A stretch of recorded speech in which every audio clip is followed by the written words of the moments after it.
All right, probably need some light. That's better. What is up everyone, it is me with ADHD, and today I want to talk about ADHD in both boys and in girls. Because believe it or not, there are actually some differences with ADHD in gender, which I found pretty surprising at the least. So let's talk about ADHD in boys versus girls, or less boys versus girls, just boys and girls. Before we do that, don't forget to subscribe. Currently 90% of my viewers are not subscribed. So let's fix that, shall we? Don't make me come over there, because I'll do it. I will. Quick disclaimer here, by the way, these symptoms are statistically most common in each gender and are not definitive. Both males and females can display the same symptoms. Just a quick disclaimer there. Okay, so first up, let's talk about diagnosis, right? CDC studies show that boys are 3 times more likely to be diagnosed with ADHD over girls. And why is that? You might think possibly it's something to do with the genes in males being more susceptible to ADHD or something like that. But actually, it's more of a case of the symptoms presenting themselves differently in each gender, making it somewhat harder to diagnose in females. Looking at males, they usually display what's considered to be the more typical symptoms of ADHD. So like the ones that people think of when they say ADHD.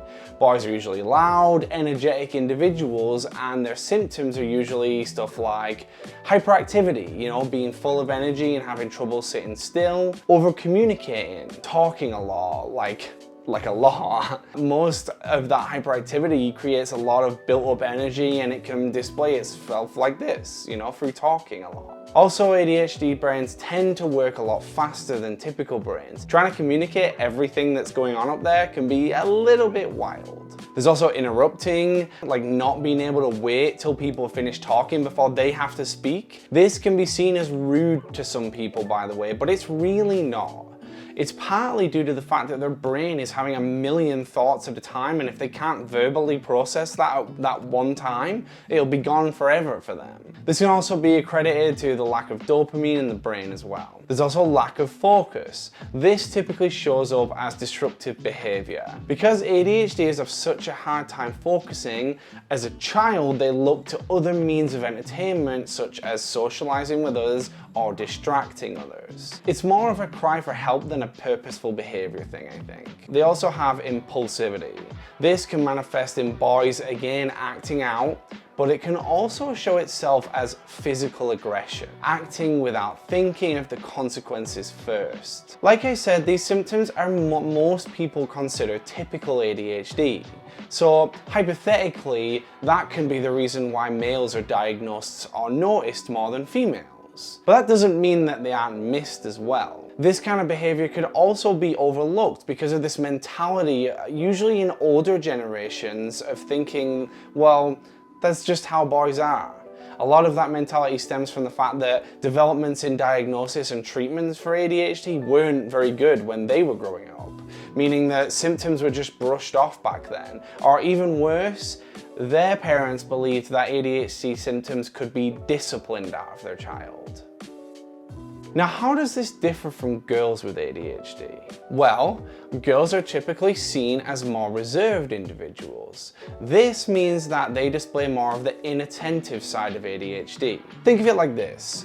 Before everything was under the same umbrella, boys would usually display ADHD symptoms or attentive, while girls usually display the more ADD symptoms or inattentive. So what do those look like? Well, inattentiveness is one, so this is also a lack of focus, but instead of looking for external entertainment like distracting others, girls are more likely to be staring into space, like lost in their own thoughts. Another one for girls is anxiety. Keeping all of their troubles bottled up can lead to a lot of anxiety and much of an internal struggle. There's also things like low self-esteem and depression. There's also verbal aggression. While boys tend to act out physically, girls are more likely to act out verbally. Another one for the girls is poor organization. I think that the more internal nature of girls contributes to the lack of diagnosis in relation to boys, but I also think that it's a little bit more than that as well. It seems easier to diagnose boys because of the signs that are so easy to spot. The diagnosis is catered much more towards the broader symptoms of ADHD, and it doesn't focus as much on the inattentive signs. Partly because these things take time to diagnose and are more delicate by nature.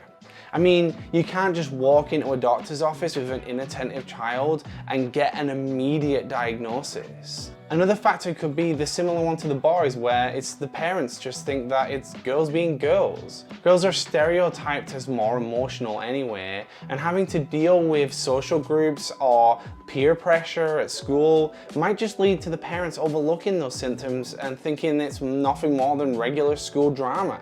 Obviously, I'm not a girl, so I can't really speak much into this, but you can watch Jessica at How to ADHD. She did a TED Talk dealing with ADHD and it was fantastic, and it's definitely worth a watch. Speaking as a boy though, I think these symptoms are not definitive at all. I think while there are common differences between the genders, personally I have a combination of both of them, as many other people do. But truthfully, when I look back at my childhood, the standout symptoms are clearly the hyperactivity, the impulsiveness, the lack of focus. I remember struggling to focus and distracting others all the time, not being able to sit down for like 5 minutes and over-communicating everything. It's like the older I got though, the more inattentive symptoms started to creep their way in. But it does worry me though to think about the girls of ADHD, because the boys are so much more prone to acting out and just getting all of their frustrations out. The girls though statistically tend to internalize their emotions more, and that's such a bad thing because it can lead to anxiety and low self-esteem and sometimes even depression or other serious mental health issues. So please don't keep it bottled up if you're struggling. Talk to someone. And that's it for boys and girls ADHD symptoms. Let me know if you think I've missed any symptoms or if you want to talk about the symptoms that you experienced when you were younger. Like the video if you did. Don't forget to subscribe. Click the bell icon, stay up to date with all my new content, and I will see you guys in the next one.